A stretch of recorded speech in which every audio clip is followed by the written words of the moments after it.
네, 안녕하세요. 미국 주식 가치 투자자입니다. 오늘은 종목 분석을 한번 해보도록 하겠습니다.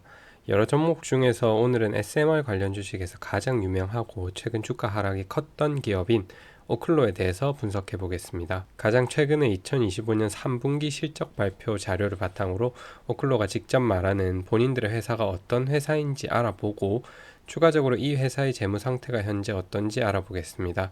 그리고 마지막으로는 해당 기업을 매수할 경우 어느 정도 가격에 매수를 하는 것이 적절할지 가치 평가를 진행해 보겠습니다. 가장 맨 처음 본인들이 2025년 3분기 실적 발표 슬라이드 맨 앞에 오클로라는 회사의 방향성에 대해서 먼저 제시하고 있습니다. 오클로는 원전 전체를 판매한다기보다는 직접 짓고 본인들이 소유하고 운영하는 모델을 자신들만의 아이디어로 삼고 있습니다. 그래서 쉽게 말하자면 원전을 지어서 본인들이 전력을 팔아서 전기를 판매하면서 반복적으로 수익을 얻을 계획입니다.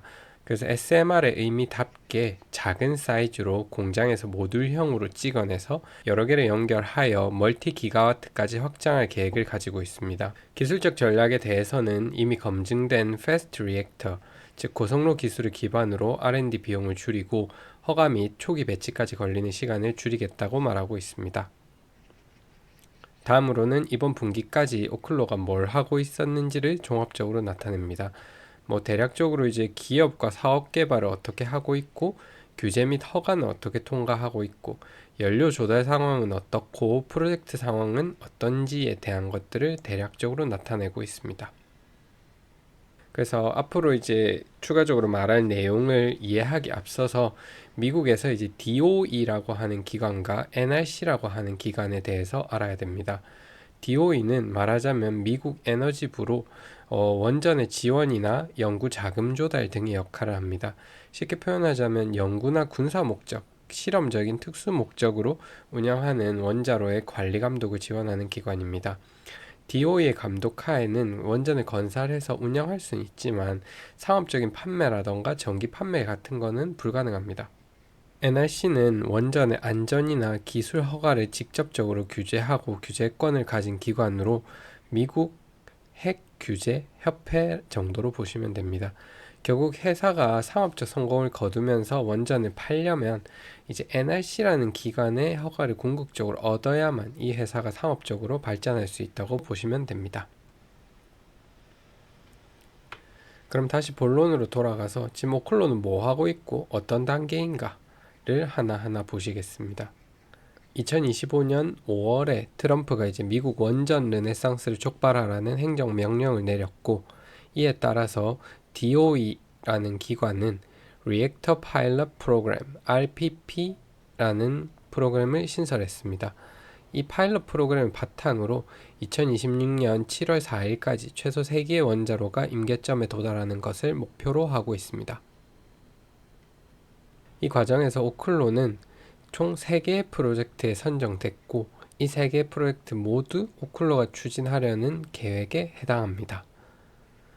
첫 번째로는 오클로의 오로라 INL 프로젝트로 그냥 원전 자체를 말하는 거고 두 번째로는 이제 라디오 아이소토프를 생산하는 시설인 아토믹 알케미 파일럿 플랜트가 될 것이고 마지막으로 고급 연료 부품 및 개발용 시험로인 오클로 플루토가 선정되었다고 합니다. 그래서 각각은 오클로의 미래의 모든 사업 모델에 해당하는데 오클로는 원전을 건설해서 전력을 직접 판매하여 수익을 얻고 추가적으로 고부가가치 방사선 동위원소를 생산해서 수익을 얻으며 고급 핵연료와 원자로 핵심 부품을 조사하는 시험로를 운영하여 수익을 얻을 계획입니다.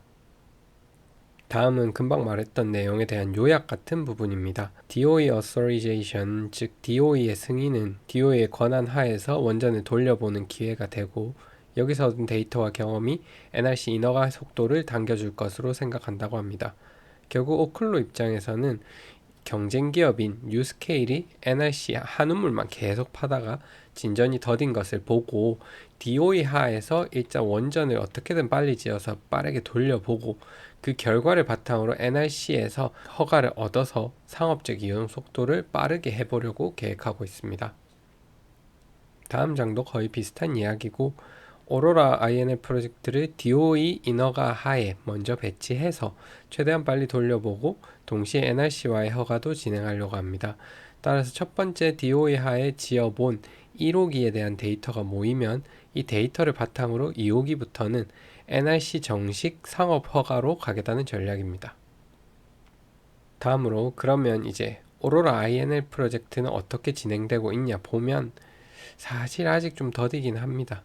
9월에 착공식했고 11월에는 발파 작업해서 1월 초에는 굴착할 예정이라고 합니다. 즉 이제 이게 9월 사진인데 아직 조금 쇼에 가깝습니다. 이제 토목공사 하고 있다는 말입니다.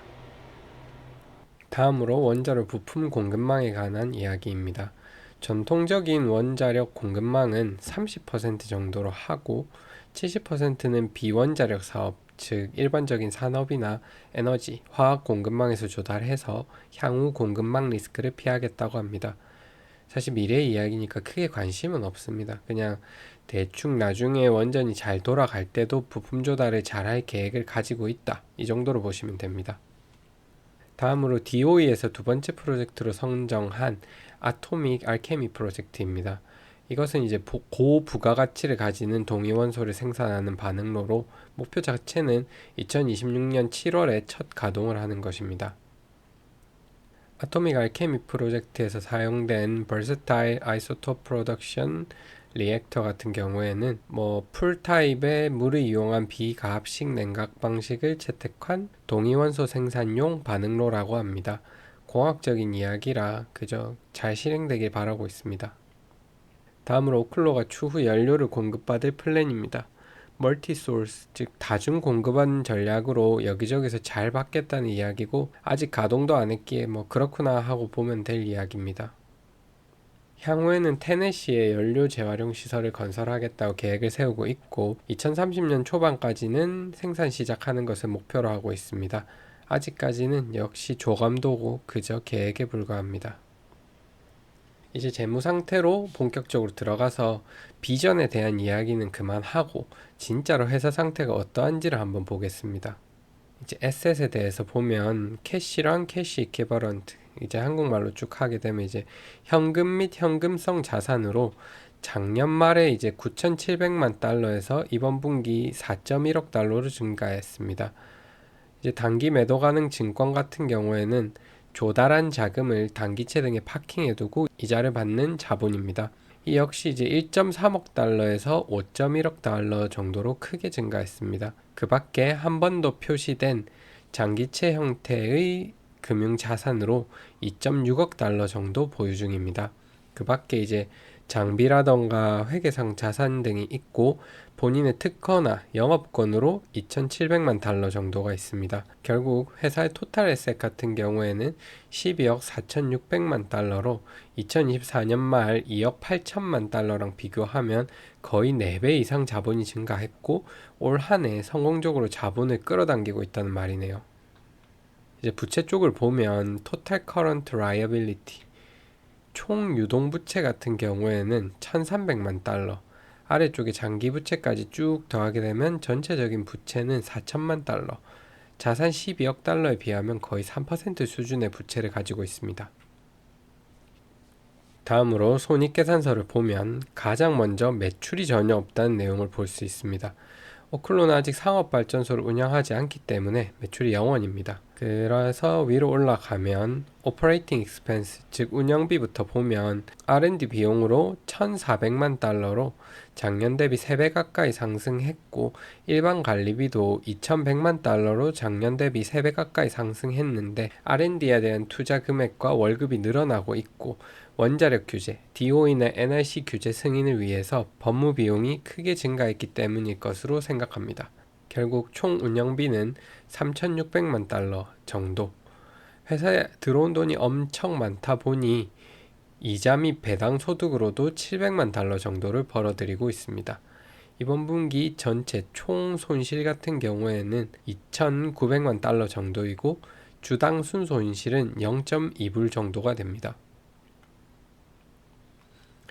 아까 재무제표에서 본 것처럼 현재 오클로의 자본 조달 방식은 주식 발행에 크게 의존하고 있습니다. 어디서 끌어당겼나 보니 전부 주식으로 돈을 끌어당기고 있습니다. 대표적으로 2025년 6월 16일에 주당 단가 60불로 주식을 발행했고, 이후에는 지속적으로 ATM, 앳더마켓 방식으로 주식을 발행하고 있습니다.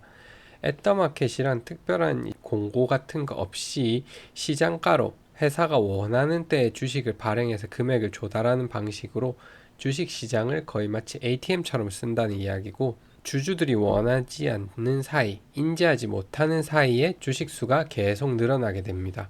대략적으로 최근에는 평균적으로 73불 정도, 72불 정도의 주식을 새로 발행하고 있다고 보시면 됩니다. 그래서 종합적으로 60불에서 70불 사이에 계속해서 주식을 발행했다고 보시면 됩니다. 오클로 같은 경우에는 현재까지 상장 주식 수는 대충 1.5억 개 정도로 9개월 동안 1,800만 주 증가했습니다. 비율로 따지면 약 13% 정도 증가했습니다. 동종업계인 뉴스케일과 비교하면 뉴스케일은 연간 25% 이상 증가하고 있어서 그것보다는 좀 양호한 수치로 보입니다. 향후 2년간에도 ATM 발행은 지속적으로 발생할 것으로 보고 있기 때문에 주식에 대한 희석, 그것에 대한 주의가 필요할 것으로 보입니다. 그렇다면 어떤 정도의 가격에 매수하는 게 적절할지 오클로의 현재 가치를 한번 역산해 보겠습니다. 오클로는 현재 매출을 전혀 창출하지 못하고 있으므로 미래의 기대 수익을 현재 가치로 할인해서 가치 평가를 해볼 수 있습니다. 여러 보도와 회사의 목표치를 종합하자면 대략적으로 2044년까지 14.1기가와트 범위의 발전을 계획하고 있습니다. 그러면 하나씩 계산하면 설치 용량을 14.1기가와트로 가정하고 용량 개수를 90% 정도로 가정하겠습니다. 연간 운전 시간은 24시간 365일 풀로 돌린다는 가정하에 8,760시간입니다. 전력 판매 단가는 경우에 따라 메가와트 시당 60불이나 80불일 수도 있으나 대략 중간값인 70불 정도로 가정하겠습니다. 전력회사의 순이익률의 경쟁 기업들을 비교했을 때 역시 중간값인 12% 정도로 가정하겠습니다. 앞서서 말한 수치들로 연간 발전량을 계산하고 여기서 메가와트 시당 단가를 70불로 계산하면 전력 판매로 인한 매출은 1년에 약 77억, 78억 달러 정도가 됩니다. 여기서 순이익률을 대략 12% 정도로 가정한다면 연간 수익률은 약 9.3억 달러 정도가 됩니다. 2044년의 순이익률을 고위험 인프라 기업으로 가정해서 그대로 할인율을 12% 정도로 적용하게 되면 해당 순이익률의 현재 가치는 1억 800만 달러 정도가 됩니다. 이것을 현재 발행 주식수 1.5억 개 정도로 러프하게 잡아서 나누어 주면 EPS는 0.72달러 정도가 나오게 됩니다. 앞에서 구한 EPS를 바탕으로 PER별로 역산을 해보면 일반적인 성숙기업의 PER 30배 정도로 주면 약 22달러 정도가 나오고, 고평가된 테마 시나리오 같은 경우는 72달러 선으로 확인됩니다. 오클로의 현재 고점인 193.84달러 같은 경우에는 2044년 모든 목표가 계획대로 수행되었을 때 기준으로 269배의 PR이 해당합니다. 이 또한 엄청나게 고평가되었다고 볼 수 있습니다. 그럼 최종적으로 개인적인 견해를 한번 말해보겠습니다. 가장 우선적으로는 오클로의 오로라 프로젝트가 목표대로 제대로 나아가는지를 계속해서 분기별로 팔로우업 할 필요가 있습니다. 이번에 굴착 공사를 했는데 다음 분기에는 어느 정도 팠는지, 그 다음 분기에는 어느 정도 짓고 있는지, 수주를 어떻게 하고 있는지에 따라서 주가의 행방은 크게 바뀔 것으로 보입니다. 모든 프로젝트가 어느 정도 계획대로 계속해서 간다는 가정을 하고, 앞으로도 AI와 관련한 전력 수요와 관련된 테마들은 시간이 지나면서 계속해서 어느 정도 주목을 받는다는 가정하에 현재 가치로 환산한 PER 100이 제 생각에는 적절한 최대 가치라고 생각합니다. 즉 72불 언더에서 구입하는 게 맞다 생각하고, 또한 최근 공모한 주식의 가치가 60불에서 70불 사이에 포진하고 있으므로 오클로의 가치를 믿고 선제적으로 투자하겠다는 생각이 있다면 저는 60에서 70불 좀 더 준다면 70불에서 80불대 사이에서 매수를 들어가는 게 현재로선 맞다고 생각합니다. 물론 이렇게 기대감만으로 움직이는 주식의 주가를 제대로 예측할 수 없기에 이렇게 말해도 역사적 고점까지 폭등할 수도 있지만, 저 같으면 가치평가를 바탕으로 리스크를 줄이기 위해서는 60에서 70불, 조금 더 준다면 7, 80불대로 수렴할 때까지는 욕심내지 않고 관찰만 해볼 생각입니다. 그러고 회사가 이제 본인들의 가이드라인에 따라 잘 따라가는지만 평가해 볼 것 같습니다. 이상으로 미국 주식 가치 평가에 대한 이야기를 마치도록 하겠습니다. 감사합니다.